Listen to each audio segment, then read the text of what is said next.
Selamat pagi buat teman-teman yang sudah hadir pada kesempatan di hari ini. Dan pastinya kita dalam acara ini diselenggarakan oleh Universitas Kristen Petra Surabaya. Dan pada saat ini, acara ini diselenggarakan oleh Program Manajemen Keuangan dari Universitas Kristen Petra Surabaya pastinya. Dan pada acara ini, kita akan membahas tema yang sangat familiar mungkin sudah didengar buat teman-teman semua. Kita akan kupas tuntas tentang saham. Dan pastinya kita sudah hadir dalam acara High School Webinar Series yang bertemakan Digital Leaders in Life. Nah, seperti apakah itu? Dan pastinya program manajemen keuangan pada pagi hari ini sudah membawakan tema yang spesial buat teman-teman milenial pasti semua. Dan pada pagi hari ini kita akan membawakan tema yang berupa investasi pada generasi milenial. Seperti apakah investasi itu? Ya, teman-teman sudah penasaran atau teman-teman sudah banyak mendengar ya tentang investasi, misalnya contohnya saham, wow, lagi tren naiknya sekarang. Jadi teman-teman akan mendengar lebih lanjut lagi dengan pembicara-pembicara kita yang pastinya akan membagikan ilmu tentang saham. Jadi seperti apakah? Dan sebelum lebih lanjut lagi dalam seminar pada pagi hari ini, baiknya kita buka dalam doa terlebih dahulu. Mari izinkan saya memimpin doa dengan secara Kristiani. Kita berdoa. Yesus, terima kasih atas kesempatan-Mu pada hari ini Tuhan. Pada kesempatan kali ini kami generasi milenial, kami peserta yang mengikuti webinar pada pagi hari ini, kami mau belajar sesuatu untuk tentang saham, dan apa yang kami pelajari bermanfaat bagi kehidupan kami. Dalam nama Tuhan Yesus berkati pembicara yang akan memimpin jalannya bicara pada hari ini. Di dalam nama Yesus, haleluya, amin. Nah, cara kita sudah buka dalam doa terlebih dahulu ya, dan pastinya kita akan sharing-sharing nih, apa sih saham itu, dan gimana caranya teman-teman buat join dalam saham, atau kalau istilah kerennya investasi buat generasi milenial ya. Dan pastinya kita pada siang hari ini kita akan berbincang-bincang dengan dua narasumber kita.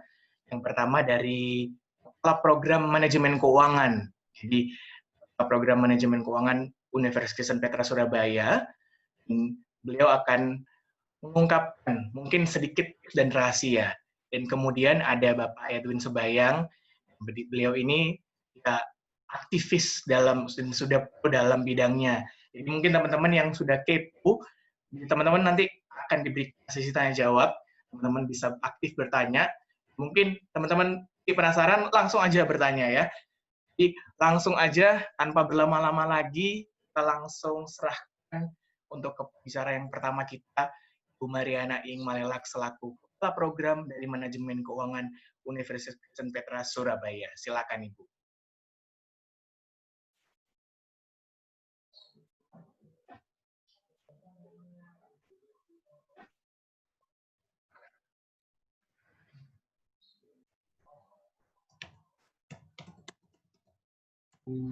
Ya, terima kasih Candy.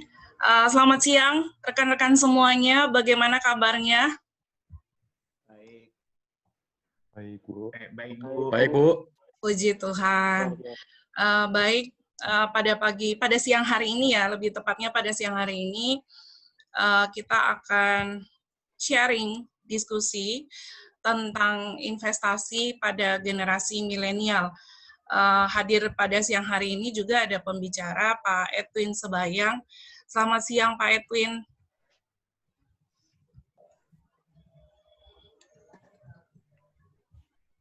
Selamat siang Bu Mar. Ya, shalom Pak. Bagaimana kabarnya Pak? Sehat selalu? Shalom Pak. Bu, salam sehat Bu. Puji Tuhan. Puji Tuhan. Ya, baik siang hari ini teman-teman semua. kita akan diskusi tentang investasi pada generasi milenial. Sebenarnya topik ini kenapa investasi dan kenapa pembahasannya harus pada generasi milenial. Ya, sebenarnya ada beberapa hal yang membuat kami pada saat menentukan topik ini, kami punya pertimbangan bahwa kenapa investasi, karena investasi itu salah satu pelindung kita ya, terutama di situasi pandemik seperti ini. Dan kenapa pada generasi milenial? Generasi milenial itu generasi yang seperti apa? Ya mungkin kita perlu sepakat dulu. Jadi mungkin ada yang bertanya-tanya saat saya pada saat membuat materi ini juga saya sempat bertanya-tanya, saya ini sebenarnya masuk generasi yang mana ini? Ya, jadi beberapa hal tentang generasi milenial yang perlu kita ketahui, ya ini ada beberapa gambar yang bisa mewakili cerita kita pada siang hari ini. Ya, gambar yang pertama, generasi milenial itu dicirikan sebagai generasi yang high-tech savvy, ya, generasi yang memang akrab dengan yang namanya segala macam jenis teknologi. Kemudian yang kedua, generasi milenial ini juga generasi yang punya jiwa petualang ya, sosialismenya tinggi, jadi gemar berwisata, kemudian gemar hangout di resto atau mungkin di kafe-kafe, ya. Ini perilaku yang di satu sisi ya, di satu sisi ini memberikan manfaat ya, tapi di sisi yang sebaliknya pada saat kita terbius dengan segala macam aktivitas ini, kita bisa terjebak dalam situasi keuangan yang sulit karena semua aktivitas yang dicirikan dengan perilaku seorang generasi milenial itu membutuhkan biaya yang sangat tinggi ya.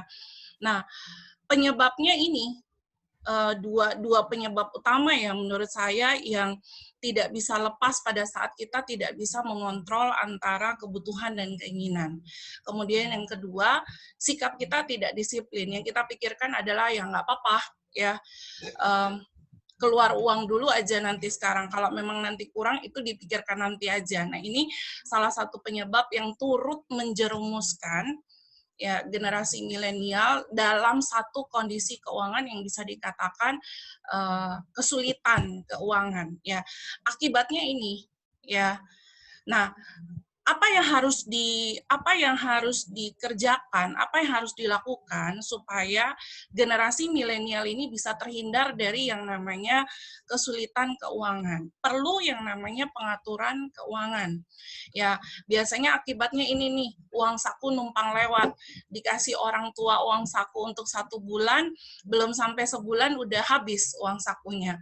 Ya, atau karena uang saku habis sebelum waktunya, biasanya ngutang dulu teman. Begitu ada top up dari orang tua bulan depan, uang itu harus dibagi antara membayar hutang dengan membiayai kebutuhan selama sebulan.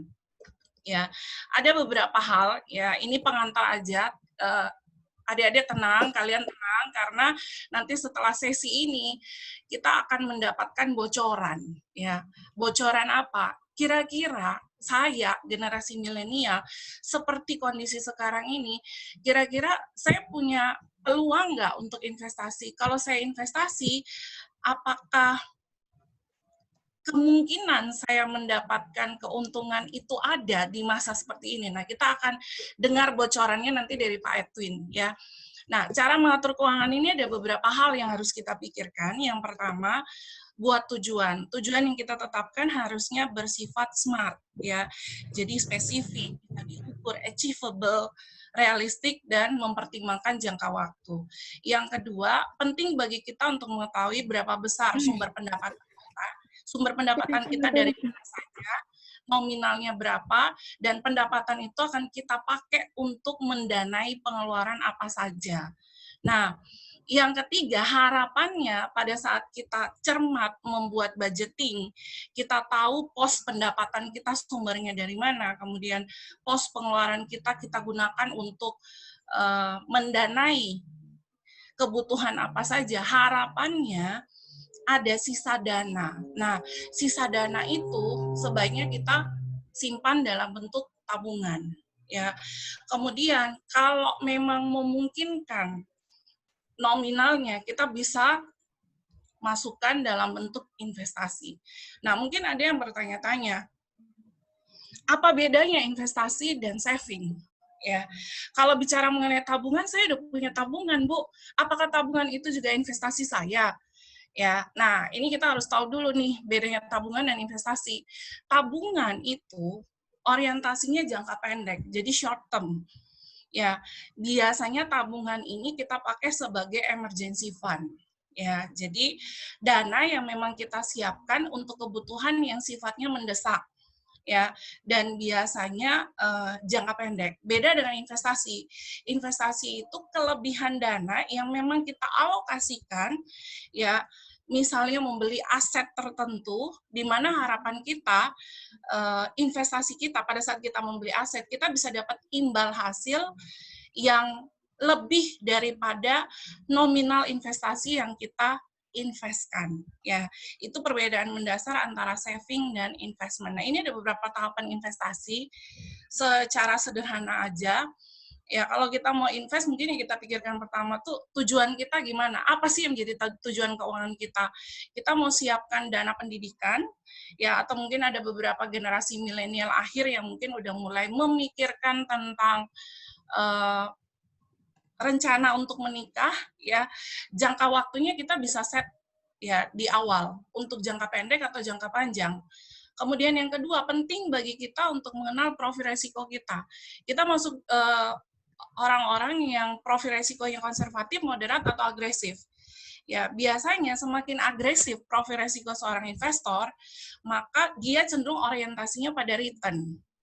Ya, dia tahu bahwa pada saat saya mengejar return yang tinggi, ada risiko tertentu yang mengikuti. Ya, tahapan selanjutnya, lakukan investasi secara bertahap dan berkala. Investasi itu komitmen. Ya, jadi kita nggak, pada saat kita komit untuk melakukan investasi, ya pada saat itu kita harus punya semangat untuk mempertahankan komitmen kita jangka panjang. Ya, jadi bicara tentang investasi, bicara tentang orientasi jangka panjang. Ya, investasi mungkin bisa dimulai dari yang murah atau terjangkau. Ya, dan selanjutnya diversifikasi ini jangan lupa. Ya, jadi pada saat kita memutuskan untuk berinvestasi, jangan kita tempatkan uang kita semuanya hanya pada satu aset. Kenapa? Ya, kalau rugi ya hilang semuanya. Ya, ini yang dinamakan diversifikasi. Jadi pada saat kita menempatkan uang kita di sejumlah aset, ya ada baiknya kita menempatkan di aset jenis aset tertentu, jangan hanya pada satu jenis. Ya, ini jenisnya banyak nih. Investasi bisa dilakukan di aset keuangan, ya, maupun aset real. Ya, seperti apa itu akan dibahas lebih lengkap di sesinya Pak Edwin, ya. Kemudian yang terakhir, jangan lupa melakukan evaluasi dan realokasi. Evaluasi kita butuhkan untuk memastikan bahwa investasi yang kita lakukan itu memang sudah sesuai dengan tujuan yang di awal kita tetapkan. Kalau memang ternyata hasilnya ternyata tidak mengarah ke tujuan yang kita tetapkan di awal, mungkin ada baiknya kita mulai memikirkan untuk realokasi. Ya, dan terakhir mungkin berhati-hati terhadap investasi bodong. Banyak sekali tawaran investasi yang menjanjikan return yang besar dalam periode yang relatif singkat. Nah, mungkin ini perlu berhati-hati ya, mengenali kira-kira investasi mana yang aman, investasi mana yang beresiko. Ya, ini ada manfaat investasi ya kurang lebih untuk melindungi nilai uang dari inflasi. Ya, kalau kebutuhan kita meningkat, kemudian harga barang cenderung naik, pendapatan naik, itu nggak ada masalah. Karena naiknya pendapatan diikuti dengan naiknya daya beli. Yang jadi masalah adalah pada saat terjadi kenaikan harga, pendapatan kita cenderung tetap atau stagnan. Ini bisa memicu daya beli kita turun. Nah, gimana caranya supaya kita bisa survive? Ya, we need to invest. Harapannya apa? Return yang kita peroleh dari investasi itu bisa melebihi tingkat inflasi. Ya, kemudian yang kedua, ya ini ada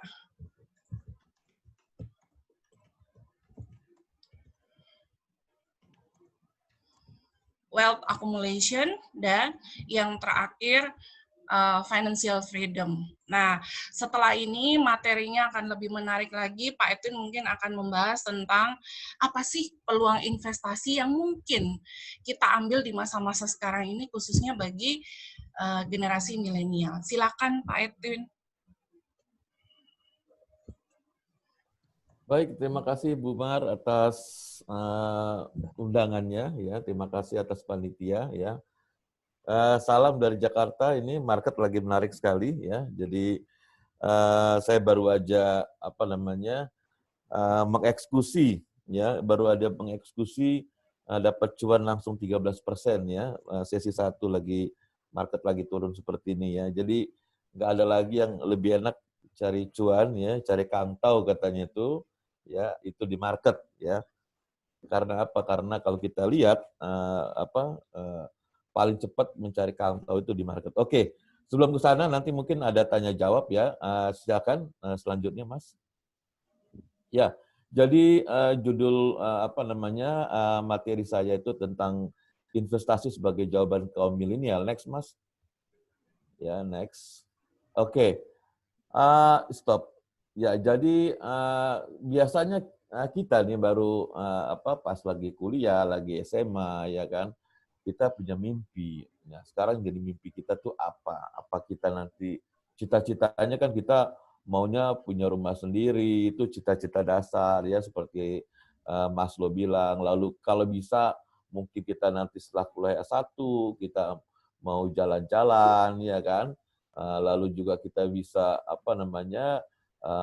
sekolah lagi, lanjut S2, S3, dan yang paling penting itu adalah di masa tua kita ya hidup bahagia, senang dan sehat ya. Itu cita-cita yang paling basic sekali ya dari setiap ya termasuk teman-teman di sini kaum milenial ya kan, karena setelah nanti kuliah ya mau ngapain? Ya itu adalah cita-cita yang kita harapkan. Tetapi di lain pihak setiap tahun itu seperti Ibu Mar bilang tadi ya, kekayaan kita ya, daya beli kita tuh berkurang ya. Next Mas. Karena ada masalah inflasi ya kan. Next slide. Ya. Oke, lalu yang jadi pertanyaan juga dari kaum milenial ini saya ambil dari Detik Finance ya. Kaum milenial kata susah beli rumah katanya, apalagi saat-saat sekarang ini ya kan, masa-masa COVID ini ya. Saya baru dapat data terbaru kata 6,5 juta orang sudah PHK. Nah, loh, yang kerja aja PHK. Nah, gimana nih yang nanti baru masuk ke market, ya kan, baru masuk ke pasar tenaga kerja atau baru lulus, ya kan? Atau kalau misalnya jadi pertanyaan adalah, kalau bukan rusun, kaum milenial hanya bisa tinggal di Jonggol, kata beli rumah di Jonggol. Jadi kalau Jonggol itu, kalau teman-teman kan, saya ini kerja di MNC itu di Jakarta Pusat. Itu di Jonggol itu daerah mau ke Bandung, ya kan, ke Jawa Barat. Jadi kalau mau pergi dari rumah ke kerja itu harus berangkat jam 4, jam 5 pagi. Jadi berbarengan dengan orang seskamling gitu ya. Ya itulah nanti akan kondisi seperti itu. Saya nggak ngerti kalau di Surabaya seperti apa ya, tapi kalau di Jakarta seperti itu. Karena harga-harga rumah di tengah kota itu mungkin apartemen udah mahal, ya kan. Nah, kalau kita seperti tadi Bu Mar bilang mengandalkan hanya saving atau mungkin investasi yang sifatnya tradisional, ya kan, itu susah kita mengejarnya atau susah kita mendapatkan. Nanti saya akan jelaskan sedikit bagaimana kita melalui investasi saham, ya kan, itu bisa kita atur, ya, misalnya untuk beli sesuatu, ya. Nah, lanjut lagi nih, saya sudah ngiler nih, ngeliatnya ada Big Mac, ada Smackers, ya, ada mungkin nanti dari BK, ya, karena belum sekarang boleh ke mall lagi, ya, baru minggu depan baru ke mall. Nah, kita lihat dari McDonald aja, Big Mac, tahun 97 masih harganya 4.600. Nah, bagaimana harga saat ini? Harga Big Mac itu berapa kali lipat kenaikan harga tersebut, ya kan? Hampir 607% dalam waktu dari tahun 97 ke 2017. Next, Mas. Jadi uang kita itu, daya beli kita, ya kan, itu seperti Bu Mar bilang tadi, terus-menerus mengalami tekanan. Nah, kita harus mengimbangi, ya salah satunya itu adalah dengan investasi. Nah, kita lihat beras sebagai makanan pokok orang Indonesia. Ya kita lihat beras itu aja naik setiap tahun itu luar biasa sekali, ya kan? Dari dulu harganya sekitar 7.600, sekarang harganya udah 12.400 per kilonya, ya. Next, Mas. Nah, lalu kalau kita lihat sekarang ini contoh yang asli nih. Kalau misal sekarang kita belanja mungkin orang tua atau mungkin kita sendiri ke apa namanya ke Super Indo atau kemana. Dulu kayak beberapa tahun lalu kayaknya bawa uang 500.000 tuh keranjang bisa penuh. Nah sekarang 500.000 itu mungkin hanya beberapa item saja bisa kita beli. Ya itu tadi. Jadi dari tahun ke tahun ya daya beli kita tuh mengalami penurunan. Ya jadi uang kita, daya beli uang kita tuh mengalami penurunan. Ya next.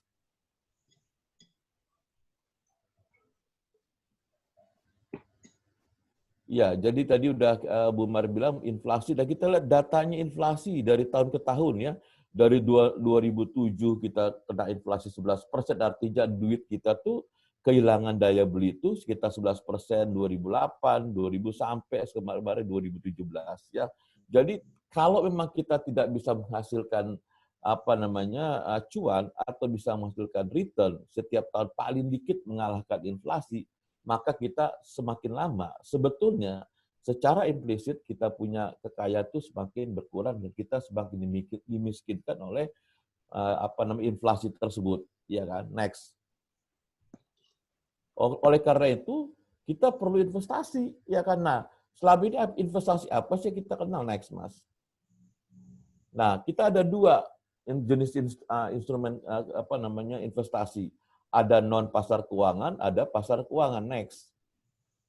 Nah, non pasar keuangan ada tuh ya. Kita beli rumah ya. Jadi kita beli rumah harapannya nanti rumah itu apa namanya akan naik terus ya. Tapi kalau dalam situasi sekarang ya di mana terjadi Covid, sektor properti sekarang lagi turun ya kan. Lalu untuk jual rumah di atas 1 M itu susah banget ya, baik di Jakarta maupun di kota-kota besar. Nah, selanjutnya kalau kita mau investasi kata di kendaraan bermotor roda 2 atau roda 4, bayangin aja coba. Apakah harga misalnya RX King tahun apa namanya saat ini itu berharga misalnya sekitar 30 juta, nanti 10 tahun kemudian harganya masih tetap 30 juta? Enggak, mengalami depresiasi, ya kan? Lalu tanah juga perlu waktu untuk jual, ya kan? Masukin nanti ke advertisement, nanti ada ke notaris lagi, jadi repot, ya kan, untuk transaksi non pasar keuangan. Nah, sementara di zaman modern atau zaman milenial ini, teman-teman sudah diberikan menu, yaitu adalah untuk instrumen keuangan, ya. Nah, ada beberapa jenis seperti kita bilang saham, ada surat utang atau obligasi, ya. Jadi kalau basicnya itu saham itu adalah kepemilikan, ya, di suatu perusahaan. Next. Nah, jenis-jenis instrumen apa namanya pasar modal, obligasi, ada sun, ada reksadana, ada saham, ya. Next. Nah, kalau kita lihat sekarang ini ada lebih 650 saham, ya. Jadi kalau misalnya teman-teman nanti mau beli saham, ya ide dasarnya, ya itu prinsip dasar adalah apakah kita kenal apa tidak jenis atau saham yang kita beli. Kalau memang kita sedang nabung uang di bank, BCA, ya kalau kita berani nabung uang di bank di BCA, kenapa kita beli saham BCA misalnya? Atau kita misalnya pakai provider handphone, telepon itu Telkom, ya kita beli saham Telkom. Atau kita pakai Excel, kita beli Excel. Atau kita senang misalnya nongkrong di abnormal misalnya, ya kan? Ya itu kan basic itu adalah mie. Ya, kita beli saham Indomie, itu ada ICBP, ada Indofood, ya kan. Lalu misalnya kita sering naik mobil, ya Toyota kah atau mungkin naik Honda kah, ya berarti kita beli sahamnya Astra International. Nah kita tiap hari mandi, ya kan sikat gigi, sabunan, ya kan berarti apa? Kita beli saham-saham dari Unilever tersebut. Jadi tergantung sekarang teman-teman ya. Pengen beli saham itu jenis bisnisnya apa? Semua ada sekarang di pasar saat ini, ya. Jadi kita bisa numpang ikut serta menjadi pemegang saham di perusahaan-perusahaan yang kita udah kenal, ya. Next. Nah, tadi dikatakan mengapa kita perlu investasi, karena uang Anda mengalami penurunan, sedangkan inflasi terus mengalami kenaikan. Next. Oke, nah ini cita-cita kehidupan kita, ya kan? Di awal ya kita setelah kerja ya kita mau mendapatkan pekerjaan, ya. Setelah mendapat pekerjaan ya kita mulai berkeluarga. Setelah berkeluarga kita memiliki putra-putri. Nah, setelah itu anak-anak kita mau kuliah. Nah, dari masa bekerja sampai nanti kita mempunyai keluarga, punya anak untuk lulus kuliah, itu semua butuh biaya, ya kan? Kalau teman-teman hanya menaruh duit mungkin di saving, di deposito, ya kan? Atau di instrumen keuangan yang yang tradisional tadi, itu mungkin tidak bisa tumbuh secara cepat, ya. Sehingga apa? Sehingga ya kita perlu suatu instrumen keuangan yang memang untuk memenuhi ya kebutuhan tersebut. Itu pertama. Lalu kedua, kalau kita tinggal di kota-kota besar, kita hanya mengandalkan gaji, mohon maaf ya Bapak Ibu ya, teman-teman, nggak cukup. Karena apa? Nanti kita butuh beli rumah, kita butuh beli kendaraan, kita butuh traveling, ya kan? Kita butuh uang kuliah. Nah, kalau kita hanya mengandalkan gaji, mohon maaf kita nggak cukup. Oleh karena itu kita perlu apa? Side income, kita perlu investasi. Nah, investasi apa yang paling cepat bertumbuh? Yaitu melalui saham tadi. Nah, ketika umur kita sudah mulai masuk masa pensiun, nah itu beda lagi nanti alat investasinya, yaitu kita perlu obligasi ya. Jadi ketika teman-teman saat ini kan masih masa-masa produktif nih ya, sampai nanti minimal di usia 55 tahun, teman-teman harus investasi ke saham. Nanti kita lihat bagaimana saham tersebut bisa kita gunakan sebagai cara untuk menabung rumah atau membeli rumah. Next. Mengapa perlu investasi? Tadi dikatakan ada inflasi, peningkatan nilai kekayaan, ketidakpastian di masa kedatang, kebutuhan dan keinginan. Ya, jadi kebutuhan keinginan kita kan, wah masa kita mau di sini-sini ya, setelah masa mungkin PSBB lepas, ya kan, setelah COVID ini selesai, kita butuh dong jalan-jalannya, kayaknya penat banget nih di rumah terus menerus, ya kan, tinggal kita perlu melihat dunia luar, ya maka itu perlu apa? Nanti perlu biaya, perlu dana. Next. Nah, dari mana dapat dari sumber penghasilan tadi? Dari gaji, dari penghasilan, dari tabungan, dari warisan, atau bahkan mungkin kalau misalnya kita sudah cukup ekspor, kita bisa memainkan dari pinjaman ya. Jadi kita tuh ada perhitungan sendiri ya. Next. Zaman dulu kalau misalnya kita cara nabung itu lumayan ngakak, ada celengan ayam di bawah kasur, di sela-sela buku, di bawah peci ya.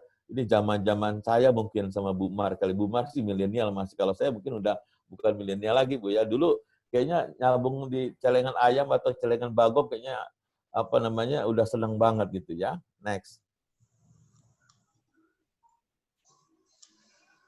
Nah, kalau kita lihat juga destinasi dari investasi dunia, nah kita lihat itu adalah Indonesia, karena Indonesia minimal return yang didapatkan itu minimal adalah sekitar 13-14%. Itu kalau kita lihat rata-rata dari pengembalian IHSG. Ya, itu pun sudah jauh di atas teman-teman, di atas dari instrumen keuangan yang tradisional, ya, dan sangat jauh sekali dari tabungan tadi. Ya, next. Nah, kita lihat bagaimana annual return dari setiap tahun ya. Rata-rata itu bisa sampai 15%, 19% ya, bahkan 46%. Nah, ini aja baru tadi saya mengeksekusi lagi market turun gini sambil nunggu acara Ibu Mar ya. Saya sudah dapat 13% pagi-pagi ya, kesehingga tuh angka kaki tinggal 13%. Nah, itu baru dari satu saham ya.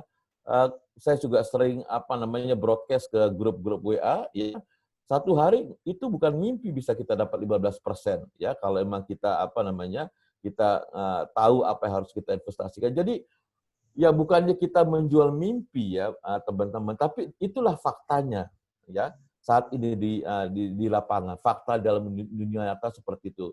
Karena tanpa melalui kita investasi di saham atau trading saham, kalau udah ekspor nanti kita tidak bisa mendapatkan kantau atau cuan yang dalam jumlah cukup besar. Next.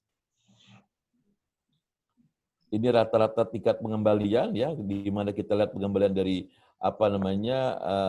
IHSG itu luar biasa sekali ya, sampai kurang lebih sekitar 19%-an. Next. Nah, kalau kita lihat teman-teman, bagaimana sih tingkat pengeluaran masyarakat Indonesia ya? Jadi kebanyakan itu memang kita lihat adalah konsumsi ya, itu sebagian besar ya. Nah, sementara untuk cicilan itu sekitar 12% dan tabungan sekitar 20%. Nah, yang kita ingin lakukan sebetulnya adalah mengubah pola konsumsi tersebut atau mungkin kita menunda pola konsumsi tersebut dengan harapan nantinya 5 tahun 10 tahun ke depan dari pola penundaan konsumsi tersebut kita akan mendapatkan hasil yang sangat memuaskan. Next, Pak. Oke. Lalu yang jadi pertanyaan yang paling basic itu adalah apa sih Pak keuntungan dari membeli saham itu ya? Nah, ada dua ya investasi saham, yaitu adalah capital gain ya. Jadi tadi saya katakan kalau bisa kita bicara capital gain adalah selisih harga jual harga beli ya, satu hari aja kalau untuk hanya cari 2-3% itu bukan kita jualan kecap ya, tapi itu setiap hari bisa kita dapat. 15% ya itu bisa kita dapat. Ya hari ini saya dapat sekitar 13% ya sehari ya. Lalu ada juga dividen ya. Ada satu dosen juga ya cerita dia bingung. Kok katanya dia dapat uang tiba-tiba di tabungannya di rekeningnya kok itu gede sekali, dia bingung. Ya itu dari dividen Pak, saya bilang gitu ya kan. Nah dia jadi memang hal-hal itulah yang kalau memang kita rutin, kita disiplin yang melakukan aksi investasi di saham itu, hal itulah dapat ya depannya. Next. Ini ada beberapa namanya perusahaan ya yang senantiasa rutin bagi dividen seperti Bank BNI, Indofood, Mandiri. Nah, saham-saham atau perusahaan-perusahaan tersebut saya rasa teman-teman milenial sudah pada paham semua ya, karena kayak zaman-zaman milenial seperti ini pastinya itu tidak lepas dari handphone, ya kan? Kita perlu kuota. Yang paling diuntungkan saat ini adalah saham telekomunikasi, ya Netflix, YouTube, iFlix, Spotify, ya. Lalu kita lihat IG, ngintip teman-teman IG orang, ya. Kita Facebook dan segala macam. Kita butuh apa? Kita butuh kuota. Dari situlah sebetulnya salah satu kelebihan atau keunggulan kita bisa sekalian investasi di produk yang memang kita sering gunakan. Kalau teman-teman misalnya ragu mau beli saham apa, ya next. Nih saya mau sedikit berbagi pengalaman, ya kan. Contoh ya di tahun 93 ini ada harga motor. Contoh sekarang aja lah. Kalau kita beli Vario ya atau kita beli Honda yang jenis harga 18 jutaan, ya 13-14 juta. Ya ini contoh saya katakan beli motor yang harga waktu itu adalah 8 jutaan. Mungkin kalau misalnya atau mungkin katakan kita bisa beli iPhone 11 harga 20 jutaan, ya kan. Nah, ketimbang kalau saya pribadi ketimbang saya beli iPhone 11 harga 20 jutaan, kenapa nggak saya beli handphone yang Xiaomi atau Oppo yang mungkin harga 2-3 jutaan. Memang sih kurang keren gitu, tapi kan tetap masih bisa melakukan sosial media, bisa kita gunakan segala macam. Nah, dana lebihnya itu kita bisa katakan pada saat itu adalah kita beli saham Astra ya, harga 16.000 itu menjadi 500 lembar. Jadi kalau kita lihat waktu itu ya, jadi kita bisa membeli saham Astra itu sekitar 500 lembar atau sekarang ada 5 lot. Nah, yang jadi pertanyaan adalah ketika di tahun 2017 ya, apakah motor yang kita beli misal katakan Vario itu 8 juta ya, atau 13 juta itu 17 tahun kemudian itu berharga sama? Tentu tidak. Tetapi kalau misal kita rutin investasi saham, contoh aja kita beli Astra, ini ada perhitungannya ya. Next. Jadi kalau misal setelah kita hitung ya berdasarkan ada capital gain ya kan, karena kita capital gain itu didapat ketika perusahaan itu terus bertumbuh ya, jadi harga saham itu akan menyesuaikan daripada kinerja fundamental plus tiap tahun. Contoh Astra itu memberikan dividen. Coba kita lihat dari tahun 97. Next Mas. Next ya. Jadi saya benar-benar kasih perhitungan ya bagaimana investasi hanya 8 juta pada tahun 97 2017 teman-teman bisa menghasilkan kurang lebih sekitar 107 juta ya, 107 juta ya. Jadi mungkin ketimbang kita menahan membeli iPhone 11 atau mungkin beli Honda, ya kan? Ya, kita bisa beli yang lebih murah, tetapi kita investasikan dan tidak ngapa-ngapain, ya. Mungkin pada saat sekitar yang saya katakan dapat 100 juta itu kita bisa beli mungkin motor yang lebih bagus atau mungkin bahkan bisa beli mobil-mobil yang tahap awal, ya. Itu baru dari Astra. Next kita kasih tunjuk lagi. Nah, ini saham Unilever yang produknya teman-teman pakai ada sabun, ada pasta gigi, Pepsodent, ya. Ada mungkin sampo-nya, ada kecap Bango dan segala macam.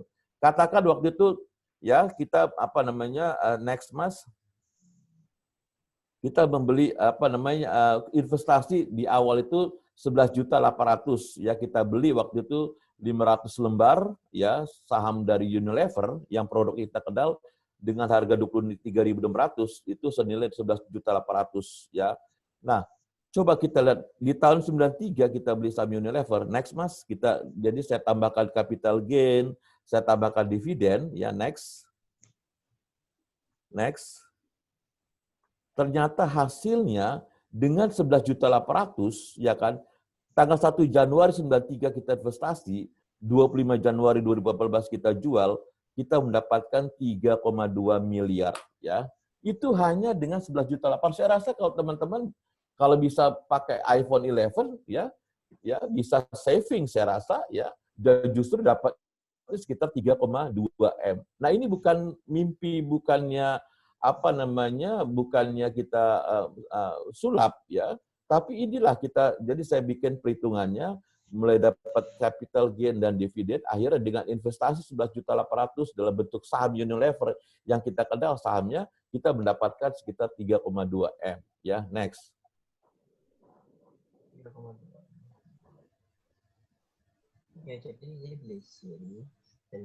Oke. Nah, oke. Sekarang kita katakan kita mau menabung saham untuk beli rumah ya. Jadi saya memberikan contoh ya. Tahun 2005 ada seseorang punya mimpi ya, dia mau beli rumah. Harga rumahnya itu sekitar 600 juta ya. Jadi dia nabung 1,5 juta per bulan untuk beli rumah idaman ya. Harganya 648 juta. Jadi kalau kita lihat selama kurang lebih 8 tahun dengan rutin kita nabung saham Unilever yang teman-teman tahu produknya apa ya, selama 8 tahun ya secara rutin, maka dapatlah teman-teman rumah seharga 648 juta tersebut, ya kan? Next. Oke. Jadi kira-kira demikian teman-teman ya. Jadi banyak sekali sebetulnya keuntungan-keuntungan yang kita peroleh ya. Dan saya rasa zaman-zaman sekarang ketika teman-teman sudah milenial dan tren suku bunga juga mengalami penurunan, saya rasa sangat bijak sekali kalau kita sudah mulai waktunya untuk investasi, apalagi teman-teman masih dalam usia muda ya. Demikian sedikit paparan yang mungkin nanti kita bisa elaborasi dalam pertanyaan. Terima kasih. Oke, terima kasih Bapak Edwin, dan pastinya saya mau menyapa dulu Bapak Edwin, apa kabar? Ibu Baik, Mariana. Pak Mas Ken. Oke. Baik, Ken. Siap. Jadi mungkin teman-teman sudah kepo ya. Jadi Pak Edwin sebelum memulai sudah dengan satu kalimat, saya mengeksekusi sesi pertama di pagi hari 13%. Wadaw. Saya langsung, hati-hati saya langsung menggetar-getar gitu ya Pak. Kalau misalnya ada langsung 13%, panas, Candy. Panas ya, kalau di kondisi seperti ini terus ada orang yang cuan gitu. Nah, teman-teman pasti banyak bertanya nih, apa sih itu? Mungkin ada teman-teman di sini, pertanyaan yang sudah diajukan, ternyata antusias dari teman-teman milenial ini, Pak, cukup tinggi. Pak. Lihat dari chat-chat yang sudah masuk, atau pertanyaan yang sudah masuk, banyak yang sudah terjun dalam dunia saham, ataupun ada yang baru belajar, Pak. Bahkan ada yang nanya rekomendasinya atau kira-kira bisa take profit di angka berapa? Wah, luar biasa nih, Pak. Jadi, sungguh diacungi jempol ya buat teman-teman kita. Dan pastinya saya sendiri selaku mahasiswa dari manajemen keuangan sangat tertarik, Pak, dalam dunia investasi saham, karena di manajemen keuangan sendiri, pastinya teman-teman bisa belajar dilanjut lagi tentang perusahaan, kita belajar tentang fundamental. Jadi kita selagi belajar, sambil belajar, kita bisa dapat cuan, Pak. Jadi kita belajar di manajemen keuangan. Nah, pastinya di sini langsung aja, tanpa berlama-lama lagi, kita ke sesi pertanyaan ya, Pak. Silakan. Ya, nih, pertanyaan nih. Ini ada pertanyaan yang berbunyi, mungkin teman-teman kalau sesudah ini bisa bertanya dengan format nama terlebih dahulu, kelas, asal sekolah, serta kontak person atau nomor telepon aja. Karena, bocoran sedikit nih, 3 pertanyaan terbaik akan dipilih panitia dan diumumkan di IG-nya Finance Petra, yaitu @finance.program.ukp. Petra. Jadi saya ulangi IG-nya @finance.program.ukpetra. Nantinya akan diumumkan di situ 3 pertanyaan terbaik dan akan mendapatkan voucher OVO atau GoPay senilai 50.000. Oke. Jadi ada format nama, kelas, asal sekolah, dan kontak person yang bisa dihubungi. Langsung aja, Pak. Ini ada pertanyaan pertama, dan pertanyaannya berbunyi, saya sudah agak lama menjadi trader di pasar uang, yang dalam ini forex dan saham. Tetapi orang tua saya tidak mensupportnya, dan mungkin banyak teman-teman di sini yang ingin invest, tetapi dilarang oleh orang tua. Nah, karena dibilang gambling, pasti rugi, dan lain-lain. Bagaimana cara mengubah mindset orang tua dan teman-teman yang ingin berinvestasi, tapi takut karena banyaknya investasi bodong di Indonesia. Nah, sebelum mengawali ini, Pak, saya juga mengalami hal tersebut, tapi berbeda, Pak. Di orang tua saya awalnya belum tahu instrumen saham, tetapi karena saya sudah terjun dalam dunia saham, saya belajar dari manajemen keuangan, dari program manajemen keuangan, mempelajari tentang analisa yang terbaik bisa diharap di dunia saham. Jadi saya menunjukkan nih return yang saya hasilkan, jadi berupa memang real. Jadi orang tua saya malah mensupport, bahkan menjadi investor dan untuk saya mainkan. Mungkin sedikit tips teman-teman bisa memberikan contoh real ya, Pak. Dan mungkin ada jawaban dari Bapak gimana nih untuk meresponi pertanyaan tersebut. Ya, terima kasih atas pertanyaan, Mas Ken ya. Ini sebetulnya saya alami juga, ya kan? Saya alami juga waktu pertama kali saya selesai S2, lalu saya langsung masuk ke dunia industri keuangan ya. Jadi pas waktu itu memang krisis ya, mungkin ada beberapa teman mungkin belum lahir kali ya, tahun 98 kurang lebih ya. Nah dari masa-masa krisis seperti saat ini lah persis Mas Ken ya, itu saya berhasil waktu tahun 97-98 mendapatkan cuan itu sekitar 900 jutaan pada saat itu tahun 98 ya. Jadi mereka memang kita harus punya dulu confidence juga dulu terhadap diri kita sebelum kita nanti bisa memberikan confidence pada orang tua kita. Akhirnya apa? Akhirnya cuan 900 juta. Jadi uang kuliah saya yang selama kuliah saya di Inggris 2,5 tahun kebayar. Plus dapat satu rumah, sama-sama masih sampai sekarang dipakai oleh orang tua saya, dan waktu itu dapat 2 mobil. Nah, ini dan ini berlanjut gitu loh Masnya. Udah jadi pola, udah jadi habit sekarang gitu ya. Asalkan kita itu tadi masuk ke instrumen investasi, instrumen keuangan yang memang legal dan juga dilindungi oleh pemerintah, ya kan. Salah satunya adalah tadi investasi di saham. Karena apa?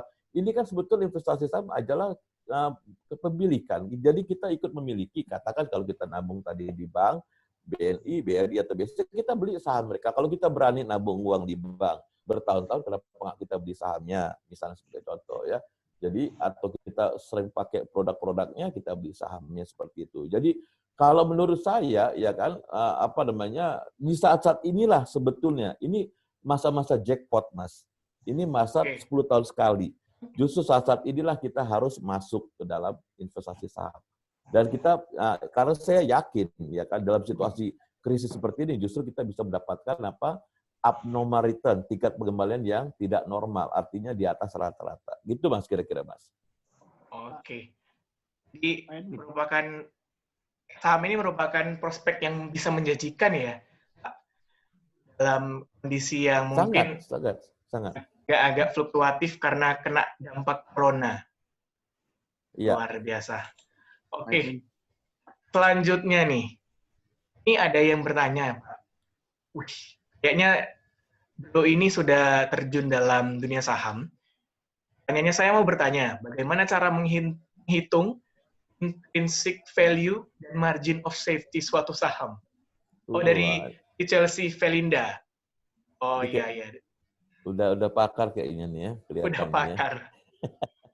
Ya, kalau misalnya itu sederhana sebetulnya kan mungkin juga Bu Mar ya atau teman-teman Bapak dosen di kampus Petra itu jago-jago sekali memberikan pengajaran ya. Sederhana ada 3 cara kalau kita ingin mengetahui intrinsic value ya. Pertama melalui namanya relative valuation, kita membandingkan rasio suatu perusahaan dengan perusahaan lain atau menggunakan SOTP sum of the parts atau menggunakan discounted cash flow model. Ya itu semua saya rasa sudah diajarkan di kampus. Nah, itulah kelebihannya kuliah di Petra ya karena dia udah begitu masuk spesialisasi. Dan kalau saya melihat tidak ada satupun universitas di Indonesia ini begitu kita langsung masuk ke penjurusan. Biasanya mereka 5 semester masih umum baru setelah mau skripsi baru penjurusan. Tapi kalau teman-teman di Petra justru langsung masuk penjurusan dan sehingga apa? Kalian nanti akan bisa in-depth study di Petra, Mas. Mungkin selanjutnya pertanyaan ditujukan untuk Ibu Mariana. Ini terkait cara mengatur. Halo Ibu. Ya, bagaimana Ken? Jadi pertanyaan yang muncul dari Kristabella Abel. Mau tanya bagaimana cara membagi dana untuk investasi dan untuk diri sendiri tanpa mengganggu flow utama dari uang pribadi kita. Ya, bagaimana cara membagi dana itu kalau mau dilihat secara teoritis itu harus ikut kuliah 1 semester tuh ya Pak Edwin ya. Nah, ini secara singkat aja. Jadi kalau tadi melihat paparan saya di slide awal ya bicara tentang pengaturan dana ini sebenarnya hal yang krusial ya, hal yang krusial. Jadi yang pertama yang harus kita lakukan di awal adalah kita harus disiplin untuk menentukan pos mana yang masuk, pos mana yang merupakan source of income kita atau pos mana yang merupakan sumber pendapatan kita, dan yang kedua pos mana yang merupakan pembiayaan yang harus kita keluarkan. Ya, jadi harapannya kalau kita tertib untuk mengalokasi dana kita, ya kita sudah set. Jadi misalnya pengeluaran sehari-hari budgetnya berapa, kemudian pengeluaran untuk kalau di agama Kristen ya Katolik itu ada yang namanya perpuluhan berapa persen, ya kemudian cadangan-cadangan biaya rutin yang biasa kebutuhan-kebutuhan rutin yang biasa kita keluarkan sebulan itu sudah kita tetapkan alokasi dana maksimalnya. Nah, kalau kita tertib dengan alokasi yang sudah kita buat, ya, itu harapannya, ya, yang namanya kebutuhan darurat. Kebutuhan darurat itu misalnya sakit, ya, itu kan tidak kita harapkan. Nah, kalau kejadian itu tidak terjadi, harusnya dana yang sudah kita alokasikan untuk kebutuhan darurat itu merupakan dana lebih kita. Nah, dana lebih kita pada awalnya kita masukkan aja dulu ke tabungan sampai kebutuhan dana untuk emergency fund kita cukup ya, biasanya 3-6 bulan lah ya pengeluaran normal. Setelah itu cukup, kalau memang ada kelebihan dana itu selanjutnya kita investasikan. Jadi tadi pertanyaannya gimana caranya supaya kita bisa melakukan investasi tanpa mengganggu kebutuhan atau pendanaan yang lain. Ya caranya ya kita pertama kita harus disiplin. Yang kedua, kita harus buat budgeting. Yang ketiga, ya kalau kita tertib dengan alokasi dana yang sudah kita tetapkan di budgeting, harusnya ada kelebihan dana yang bisa kita pakai untuk investasi tanpa mengganggu ya alokasi pendanaan yang lain. Ya mungkin secara singkat itu yang bisa saya jelaskan sekarang. Jadi kalau mau ceritanya panjang, masuk finance kita belajar lebih detail lagi ya. Jadi kayak tadi Pak Edwin bilang ya, sebenarnya banyak ya bocoran dari kuliahnya Pak Edwin tadi, sharingnya Pak Edwin tadi, bocoran tentang saham-saham yang kiranya menguntungkan. Kemudian yang kedua, tadi sudah sempat ada Pak Edwin ya, kalau mau invest sekarang sebenarnya ini masa-masa yang paling baik ini. Nah, pertanyaannya, kalau saya mau invest di mana? Terus pertimbangan apa yang saya pakai untuk menetapkan bahwa ini adalah pilihan investasi yang tepat buat saya. Nah, kita ada tuh Candy ya, acara nanti di bulan Agustus kita akan bahas lengkap ya, mulai dari analisa fundamentalnya, kemudian analisa teknikalnya seperti apa, sampai pada simulasi tradingnya.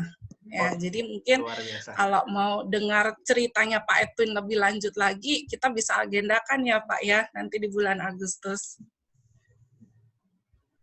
Iya, luar biasa banget. Tadi Bu Mar sudah sedikit beri bocoran, karena acara ini mengingat terbatas waktu, mungkin teman-teman kita akan ada acara berikutnya yang akan mengupas lebih dalam. Jadi mungkin teman-teman yang mau belajar lebih lanjut lagi dalam saham, atau sudah terjun, bisa langsung update dan mungkin pantengin terus IG-nya Finance ya, saya sudah omongkan tadi. Jadi teman-teman bisa ada lihat covernya, ada kita akan belajar bareng-bareng, dan nantinya ada lomba juga yang tentang trading saham yang berlaku nasional. Teman-teman dari penjuru manapun, teman-teman bisa dan join, teman-teman bisa belajar tentang saham.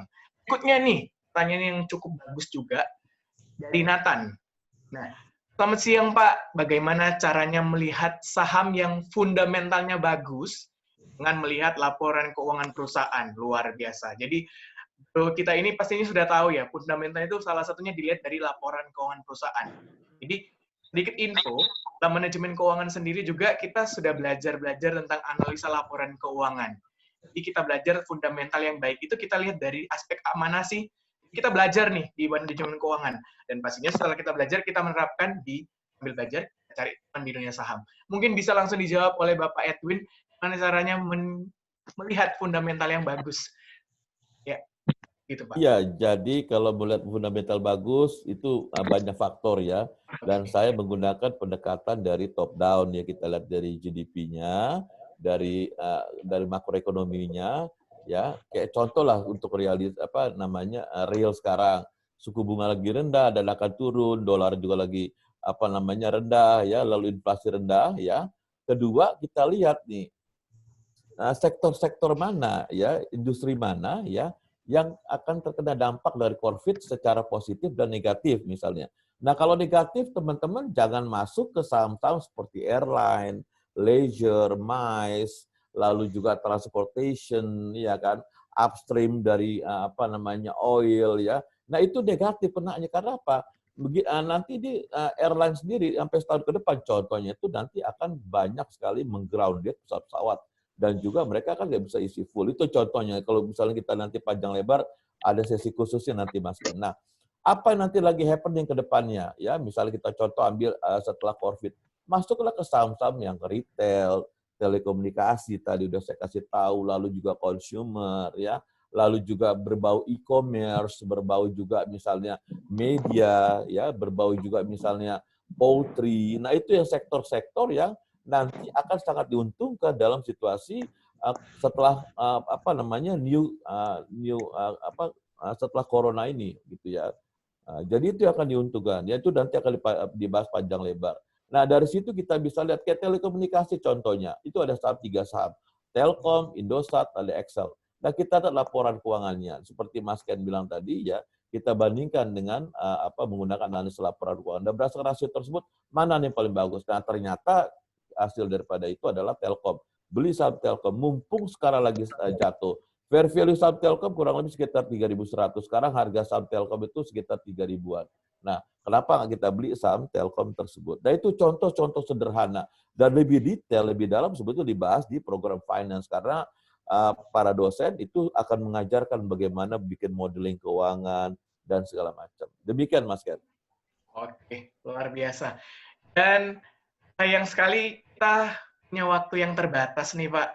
Mungkin teman-teman bisa lebih lanjut lagi setelah kita ada sesi selanjutnya, dan pastinya dalam dekat ini Finance Program dari Manajemen Keuangan akan menyelenggarakan cara yang sangat menarik pastinya dalam saham, karena kita sudah berada di penghujung acara nih, terbatas oleh waktu. Mungkin teman-teman yang mau bertanya-tanya atau masih bingung bisa dilihat dalam screen, ya, ada Instagramnya dari finance program dari Kapetra. Jadi teman-teman bisa lihat nih di sini.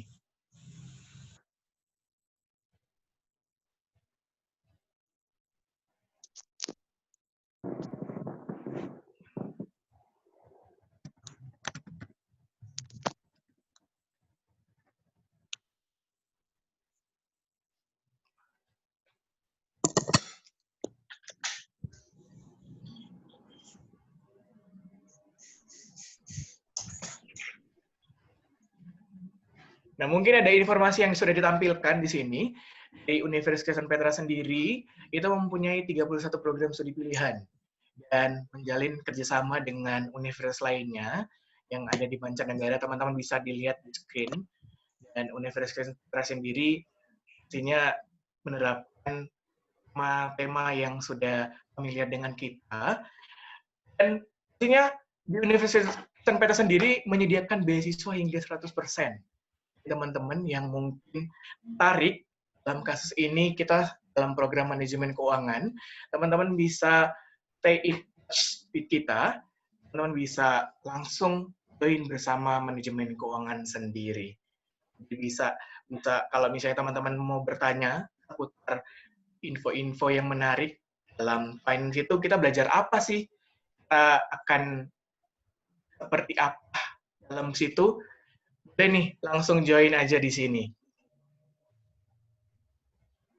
Dan pastinya kita mengingatkan kembali, kita akan ada acara ya, acara berikutnya itu akan kita selenggarakan dalam waktu dekat ini. Teman-teman bisa follow Instagram dari Finance Petra sendiri. Jadi teman-teman bisa follow dan di situ juga ada pemenang ya, pemenang dalam pertanyaan terbaik yang bisa pilih 3 orang tanya. Oke. Dan saya ucapkan kembali Instagramnya adalah finance.program.ukpetra. Jadi saya ulangi kembali, finance.program.ukpetra. Di situ teman-teman bisa melihat info-info seputar finance, dan ada juga acara yang akan datang, kita akan selenggarakan tentang saham. Jadi teman-teman yang mungkin pertanyaannya belum sempat terjawab, maaf sekali, karena kita terbatas dengan waktu. Kita akan berjumpa dengan pembicara, Edwin juga salah satu pembicara kita nantinya ya Pak. Jadi kita akan berjumpa di situ, akan mengupas tentang saham lebih lanjutnya. Oke, dan sayang sekali kita sudah berakhir ya Pak, pada siang hari ini. Terima kasih atas kesempatannya, terima kasih buat pembicara kita yang sudah membawakan acara ini. Terima kasih buat Pak Edwin, sehat-sehat selalu ya Pak di sana. Terima kasih, Basket. Iya, terima kasih juga kepada Bu Mariana selaku Kepala Program dari Manajemen Keuangan yang sudah membagikan materi. Terima kasih, Bu. Terima kasih, Ken. Oke, baik. Dan selanjutnya kita akan menutup acara ini. Artinya kita akan tutup dengan doa. Mari kita berdoa. Tuhan Yesus, terima kasih atas seminar webinar online ini, Tuhan. Kiranya apa yang kami dapatkan, dapat info, kiranya dapat berguna bagi kehidupan kami selanjutnya. Pimpin kami akan beraktivitas pada kegiatan berikutnya. Kiranya Tuhan selalu menyertai. Dalam nama Tuhan Yesus kami berdoa dan syukur. Haleluya. Amin. Amin. Amin. Oke. Terima kasih, Pak Edwin. Terima kasih, Bu Mar. Terima kasih, Panitia. Terima kasih, teman-teman. Terima kasih, Panitia, Pak Didit, Pak Yona. Terima kasih, Bu Mar. Oke. Dan teman-teman bisa meeting ini karena acara sudah selesai.